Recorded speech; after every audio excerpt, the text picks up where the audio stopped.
Okay, hello everyone. I'm Karl Stapelfeldt from the Jet Propulsion Laboratory. I'm the chief scientist in the Exoplanet Exploration Program Office.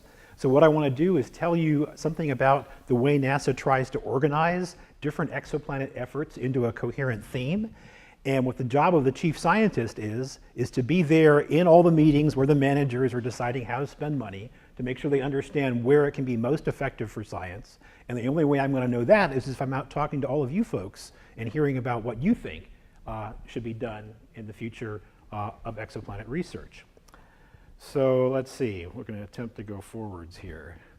Success. So I wish I could say that we were involved in this great result from past spring on the TRAPPIST-1 discovery. But the credit for this, of course, belongs all to the ground-based observers who found it and the Spitzer Space Telescope scientists who followed it up. But nevertheless, this is the kind of thing that the program seeks to foster going into the future, not with general purpose observatories necessarily like Spitzer, but ones that are specifically dedicated to the requirements of measuring exoplanets, which I'm going to show you can be quite difficult. So these objects were perhaps in the range of microlensing detections, 3 × 10⁻⁵, the mass of the central star. The role that the exoplanet program had in this was just a supporting one to go and produce some graphics and produce a homepage that was very well visited by NASA website users during the period of that week back in February. And we have this famous series of so-called exoplanet travel posters where our artwork group at JPL produced this one. So this is maybe how the public would know us best. But what we would like to be known for in the future, responding to the interests of the community, is thinking ahead, perhaps about 20 years, to another possible headline that might happen if we can have our way. And that would be something like this, that we can discover that there are habitable planets with spectral features in their atmospheres that indicate the possible presence of life. So how are we going to get to this point if this headline is going to be realized? Of course, this is, as you might call, a fake news headline, not normally a New York Times problem, despite what you may hear from some quarters. But this is a headline we'd sure like to see, and given the previous one, it's not really that hard to believe that we could get there, but it's really hard. Okay, transiting planets are planets that essentially the habitable zone of M stars is like a 1 out of 60 or 1 out of 80 chance that things will be aligned right. And if we're going to characterize them with JWST, as we're going to try really hard to do, they're going to be very time-consuming and difficult to work on because you only get that little diamond ring of light filtering through the upper reaches of the planet's atmosphere, and you can only get integration when it's transiting. But we are oriented very much in the program towards a future of direct imaging of these exoplanets, habitable ones, and then spectroscopy. So a nearby star, 40 Eridani A, is a good example here. It's only 5 parsecs away, and it's something that the habitable zone is, well resolvable by a telescope even like Hubble. Its radial velocity signature of an Earth-like planet around this star would be about a factor of 5 or 10 beyond what we can do today with the best radial velocity techniques. It has a very low probability of transiting, like I was just saying. The astrometric wobble is, factors of, more than an order of magnitude beyond what Gaia can do. And this is not a microlensing target. Nearby stars just aren't the ones in dense star fields that we're going to work on here. And of course, this is the fictional home of the planet Vulcan. So if you ever care about finding out if there really is a planet Vulcan, we've got to do something to research this system, in addition to the good scientific reasons. So how are we going to do this? Well, we think that the best approach to this is going to be direct imaging, because an Earth-like planet in the habitable zone of this star would be R of 28. So that's very much in the realm of what Hubble can do right now if it's not next to a bright star. Hubble goes down to magnitude 30. The contrast here is the tricky part, 3 × 10⁻⁻10. We'll talk some more about that. It's separated well enough to see even with something like a 3-meter telescope if you could solve the contrast problem. And then once we get the direct imaging discovery, we can go and look at what the atmosphere may contain. So this is a sufficiently compelling objective that it's been the subject of technology work at JPL and other places for almost 20 years. And also the decadal surveys in 2000 and 2010 both found interest to them, either a terrestrial planet finder or a future New Worlds mission that would be able to achieve these goals. So what about that 3 times 10 to the minus 10 contrast? So this is an image from the coronagraph test bed in a vacuum chamber at JPL, actually from some years ago now, where there's a star at this little X point, there's a vertical bar blocking the star, and you're looking at the field next to the star. And so depending on how narrow a filter you use, a coronagraph operating in this test bed is able to get down to 10 to the minus 10 residual starlight, even now, a few years ago. 20% broader, more useful bandpass. The limit is more like 10 to the minus 9 contrast for useful starlight. So we're not that far away, at least for idealized conditions in an instrument, of being able to do this kind of a measurement. But we still have many steps to go, and the program is working to try to take those steps. So the program has as its goal 3 simple statements. Discover planets around other stars, characterize their properties, which we usually mean spectroscopically, but there are other ways, and identify candidates for harboring life. We are part of the NASA Astrophysics Division, so we're actually a little piece of NASA headquarters located at JPL, and our job is not to make up the exoplanet program ourselves, although I'd sure love to do that. Our job is to follow the recommendations of the decadal surveys and the national committees in the US as NASA headquarters has interpreted them, and implement that vision for exoplanet science. So there are a whole suite of missions out there operating now or about to come around that are going to do important things bearing on exoplanets. And I'm sure you know most of the names up here already. These general purpose observatories have surprisingly been able to do things for exoplanets when they weren't even known to exist when they were designed. Kepler, of course, has been fabulous. We're looking forward to TESS, which is actually in the Explorer program, not part of Exoplanet program. Another general purpose observatory, JWST, will fortunately do a lot. But finally, here in the US, we're going to have a mission that has an imaging component for exoplanets and the microlensing component that you've been hearing about all this week. And there's a parallel track in Europe, as you've also been hearing, and perhaps if Euclid decides on that survey, we'll put them on this chart here too. We also have ground-based support to enable your research to take the results from these facilities and build on that to get the best science. So let me talk again about the things that we don't control. We don't control these general observatories, Hubble and Spitzer. We don't control JWST or TESS. There's also ways of getting grant money from NASA headquarters under the Research and Analysis Program. That's not us either. So given I've told you what we're not, how about telling you what we are? Okay, well, it's shown in this rather broad diagram full of arrows. So the major categories are mission studies related to missions and mission studies. We've been charged with operating the Kepler mission for NASA, helping to develop WFIRST, helping to develop technology that may enable future high contrast imaging missions, studying other mission concepts. WFIRST now grew out of a study that was being done in our office for the coronagraph instrument. We support this ground-based telescope access I mentioned. Your host institution here, the NASA Exoplanet Science Institute, is part of the program that serves as data archives and a bridge between projects for supporting work. And then I mentioned the poster earlier and the communications opportunities to try to communicate all of this to the public. We have people who went to various public meetings like South by Southwest or the Intrepid Air and Space Museum activity in New York City. Certainly at professional conferences like the American Astronomical Society. We do a lot of outreach to make people aware of what the program's up to.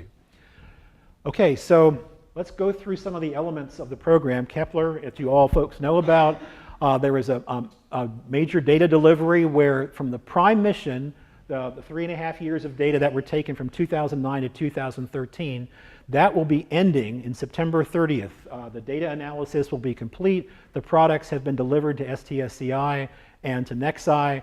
There was a great conference to cap this work that Daniel was a key organizer of, took place back in June.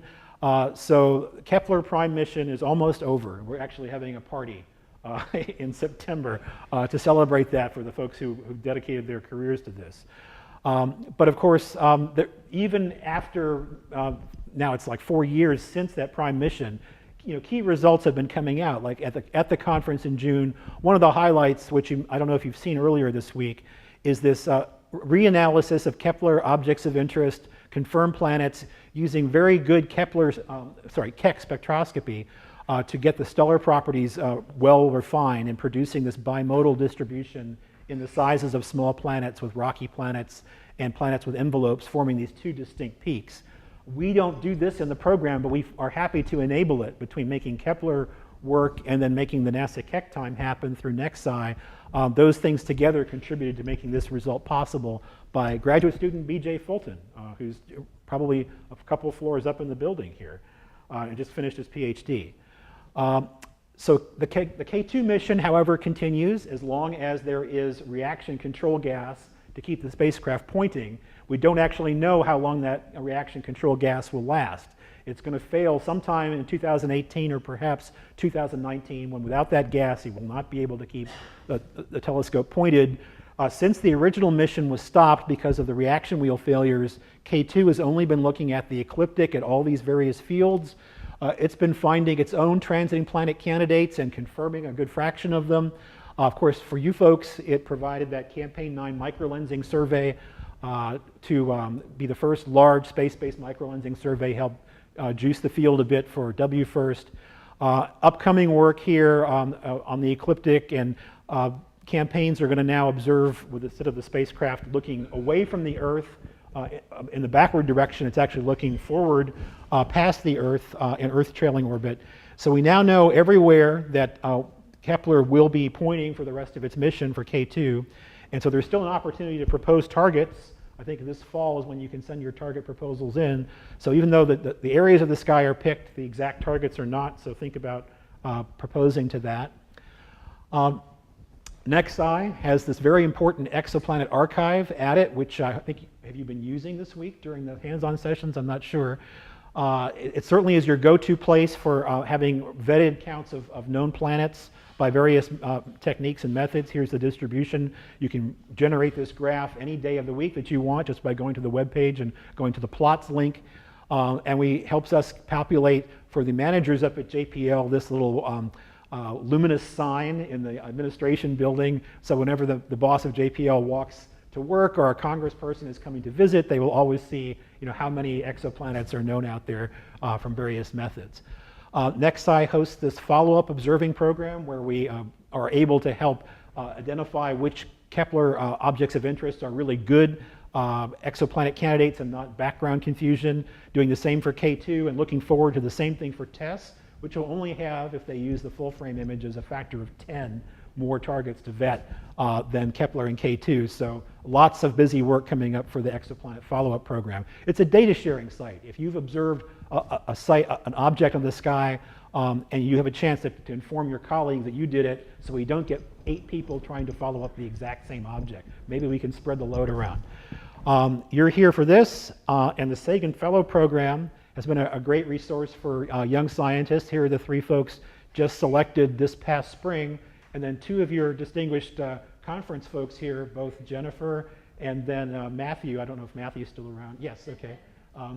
Okay, and Ben. Okay, I didn't actually know what the subject of your proposal was.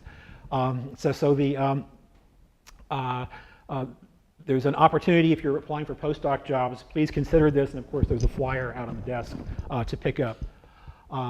So the ground-based support proves very important. Keck is a place where NASA invested a 1/6 share when it was being built back in the 1990s. So that is fortunately going to continue for another 10 years, we believe.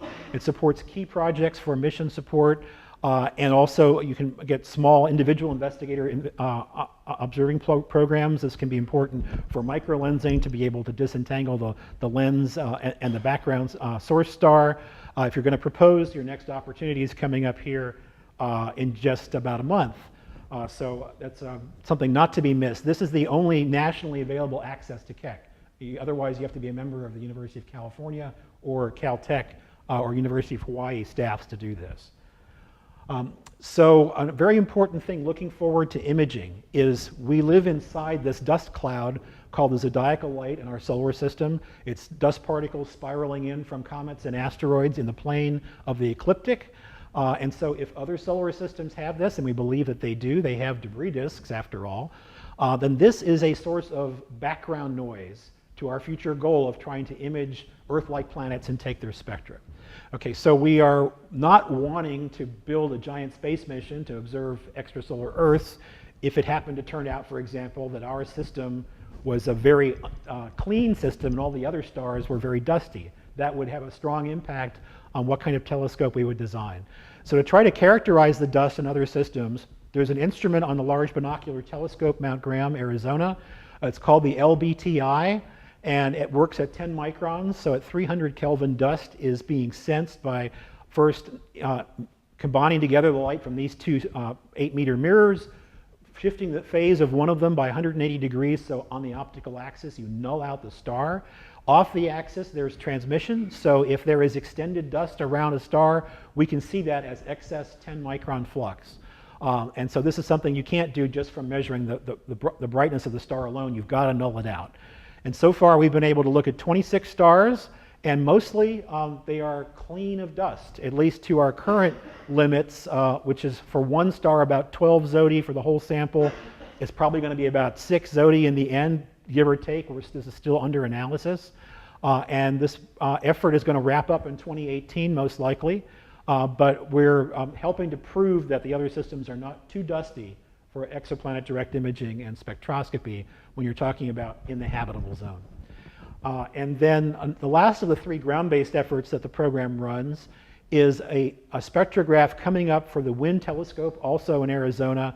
It's called NUID, even though it looks like it might be pronounced differently. That's the Native American name, pronounced NUID. And Penn State is building this radial velocity spectrograph. It's intended to be a factor of several better than other existing spectrographs, although there are imitators and parallel efforts that are going to come close too. And this is basically the radial velocity high precision that's going to be available also to the national community. There is RV spectroscopy available on Keck through the NASA Keck time. Now we're going to add to that a better capability at the Mount Hopkins here, on Kitt Peak, sorry. And this is going to have 40% of the time. Anybody can apply to use it. We think this will be great for following up tests, and we think also looking at targets that the WFIRST coronagraph will be imaging someday. So the technology is one of the things that JPL does best. And so that's something that's a big emphasis in the program, is try to develop the high contrast imaging technology for that future goal of imaging Earth-like planets. All right, so let's talk about the coronagraphs first. It's not just putting a mask in and stopping the diffraction of the starlight that occurs at the edges of your telescope pupil. You also need to be able to smooth out the wavefront of your astronomical telescope by putting in equal and opposite errors to what the telescope introduces. It's just like with Hubble, where there was this horrible spherical aberration. You cancel it out and you can make things work right. Well, our telescope is really good. It's going to be lambda over 50, which is diffraction limited, good enough for anybody. Lambda over 50 is terrible for high contrast imaging because that makes residual bright speckle light that's about at the 10 to the minus 4 level or so. So you need to go to lambda over 1,000 and better, and so you cancel out the errors in your primary mirror with a deformable mirror. And it's one of many technology gaps that are listed here that the program tracks and invests in to try to solve these issues for making the future coronagraph work. This is a coronagraphic mask called the vector vortex. So the technology effort in the program led to the coronagraph being added to WFIRST. WFIRST you've heard all about this week, so I shouldn't really say anything more except to say, of course, that there's been an independent review of WFIRST going on at NASA Goddard this week, and so they're going to be coming to visit JPL and the coronagraph next week. So we're looking forward to convincing the independent committee that WFIRST is the right answer to the questions we're asking right now, and that it can be managed and implemented at an affordable price. So the WFIRST coronagraph is going to take this key intermediate step. Here now, this is the contrast against the host star and the separation. Over here are the bright planets that the ground has been able to detect with things like the Gemini Planet Imager and the Sphere instrument at the VLT. And these are their sensitivity curves. And you can see we're basically stuck at about 10 to the minus 6 right now from the ground, best case. Sirius, the brightest star in the sky, very non-representative of what you would do for a planet survey, can actually get down to almost 10 to the minus 7. W1st should be getting us detections of known radial velocity planets. These black points should be getting us that below 10 to the minus 8 contrast, but it's still not all the way down to where the Earth is going to be. As I showed you earlier, it might get to Jupiter analogs. So the coronagraph is that one approach. It has the promise of getting to 10 to the 10. But then the other approach is the star shade. And this is the concept of flying a completely independent spacecraft from your telescope. And then when you do this, the starlight never enters the telescope. So you're not worried about your mirror being imperfect and having the light misdistributed around the focal plane. Instead, now you don't have to worry about a deformable mirror or how stable your telescope is. You just block the light of the star with a star shade and reap the rewards of the planets next to the star. The other good thing about it is that the size of the star shade and the distance determines how close into the star you can look, not the diffraction limit of the telescope. So it makes it possible for a smaller telescope to look in close to a star than is possible in the coronagraph case. So the star shade has its own set of technology issues. It's this large deployable structure with a central disk, a bunch of petals around the edge of it, approximating like a grayscale mask around the edge here. And the technology gap list for that is something that's being worked actively with things like the sunlight scattering off the edges of the petals. How much of an interference is that? How do we make the petals deploy? How do we make the inner disk deploy? How do we center the telescope in the shadow of the star shade? Basically, it's designed, it's got to stay within plus or minus 1 meter of the center of the shadow. And so to make sure, just like in the W1st case, we have a focused effort on a coronagraph to develop the technology. There's a focused effort on the star shade technology development. We call it S5, which means bring the star shade to technology readiness level 5. A low technology readiness level is bad, like you're just theoretical and in the computer. A level of 9 means you actually launched it already.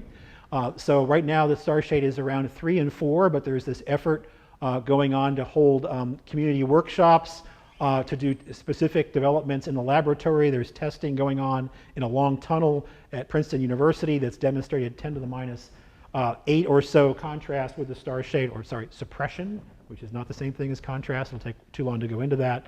And there's tests on deploying elements of the star shade. So these technologies, the coronagraph and the star shade, are leading into what we call the decadal flagship mission studies. In 2020, it all goes around again. The US community has a chance to prioritize what the government should be investing in, both for ground-based astronomy and for NASA space astronomy. NASA headquarters, after consulting with the community, decided on several large mission studies that are totally paper studies. It's up to the decadal survey to say if they go forward, but they need to have those options fleshed out and developed.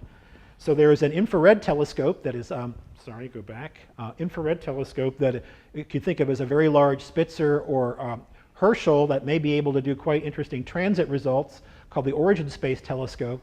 Not so much imaging, but the other two large studies called LUVOIR and HABEX, for which Scott Gowdy in the back is one of the community chairs, are both intended to be imaging in the optical and the near infrared for high contrast of 10 to the minus 10. And they take different approaches. LUVOIR wants to get to a really large telescope that has to be deployed with a segmented primary mirror. HABEX is starting out at least with just a single large optic that doesn't have to deploy, so it has some simplicity to it. LUVOIR wants to be the next Hubble, where you would be a mixture of everything the community might want to do, lots of scientific instruments. HABEX would be more focused, still doing some things that the community would want in other areas like ultraviolet astronomy, but would be more focused on exoplanet imaging specifically. And so what those are, of course, wanting to do is measure a spectrum like this. This is a nice looking noiseless spectra of the Earth, Mars here, and Venus. And you can see the major features like molecular oxygen here, which you want to be able to detect in the Earth's atmosphere. And then here is the best feature, 0.77 microns. Water vapor is very prominent in the Earth's reflection spectrum, but really not there in Mars or Venus, which have CO2 hugely bright here, and Mars just a little bit of CO2 befitting its terribly thin atmosphere. So we're designing these telescopes to be able to look at spectra like this and distinguish amongst not only these template planets, but other ones that we're imagining. So the differences between LUVOIR and HABEX are that HabEx is just going to bite off the first piece of the problem, look at a smaller group of habitable zones, and depending on what you think the frequency of Earth-like planets is, get 5 to 10 perhaps. LUVOIR wants to be much bigger and be able to get maybe hundreds of habitable zones and do sort of a statistical survey. We'd all love to do this, but maybe we can only afford to do that. We don't know what the decadal survey will decide, so we're presenting both options. The study teams that are doing this are not part of our program. They're actually university and national committees being organized by JPL and NASA Goddard Space Center. We're watching these groups closely, feeding them the technology inputs that they need, and we're looking forward to their mid-study reports later this year and their final reports in early 2019, both done so that the decadal survey can really see what these are about and decide if they want to go there. I certainly hope that they do. What they look like right now in terms of architectures is LUVOIR looks a lot like JWST. Instead of having, though, I guess it's a 2-ring hex on JWST, this has got a 6-ring hex with a central ring missing, a very large deployable sunshade. The sunshade is actually 70 meters across and a 15-meter aperture here. LUVOIR would not use a starshade. HabEx is the smaller mission with a 4-meter mirror, shown here with a telescope, that would have a coronagraph, and then it would also have the starshade as a free-flying separate spacecraft. The main telescope has the instruments on the side. It has a large flap back here to balance the solar radiation pressure on it, otherwise the telescope will start to tip over from the solar pressure. And both of these are going through analyses of how many planets they could expect to get with what signal to noise. LUVOIR will get a lot more, but it's not just a science question. It's a question of what science can you get for what cost and for what risk. So altogether, the program is trying to address, through both the things that it directly sponsors and the things it's encouraging the community to do, these sort of 7 key tasks. So I think your work in microlensing touches here on the frequency of rocky planets, and then the properties of the host star in the system, the outer planets, that those are areas that are important to us. The LBTI is measuring the astronomical backgrounds. Of course, Kepler contributed here. Our plans for ground-based observatories are clearly making an effect here, precursor and follow-up observations. WFIRST, with its coronagraph, will do exoplanet atmospheric spectroscopy, and JWST outside the program will do that too. And we're doing a lot of effort here on the Starlight suppression technology. So to wrap up, let me just point out the key places that you can follow the program and learn about activities. We have a mailing list that you can access if you go to exoplanets.nasa.gov/EXEP, Exoplanet Exploration Program. And so please sign up for that. Of course, you should be looking and using the Exoplanet Science Archive at IPAC. You don't need the one in Europe if you've got the one here. WFIRST is available on the web. The HabEx and mission study and LUVOIR mission studies are out there, including LUVOIR has a bunch of really nice simulation tools to simulate observations of exoplanets with a coronagraph. You've got some flyers right out on the desk about these 2 meetings. One of these is next week. The program has small roles in these. And then the way that you can really influence what we're doing is to attend our twice-a-year Exoplanet Program Analysis Group meeting that happens at the winter AAS and usually at the summer AAS also. The next one's January 7th through 8th. So the agenda for those meetings includes lots of presentations on what the program elements are doing and lots of public comment periods so we can hear your voice on what it needs to be done. And in the end, we're trying to take this next step here, where the first planetary system, so to speak, was found with Galileo's initial observations. We now have observations like that for giant planets. Christian Marois' really fantastic discovery of the HR 8799 system, and then Jason Wang's excellent little animation here of the orbits happening. These are great steps. It's not so long, we think, until this final step happens, that we're seeing rocky planets with space telescopes and being able to see if their spectra are Earth-like or not. So thanks for your attention.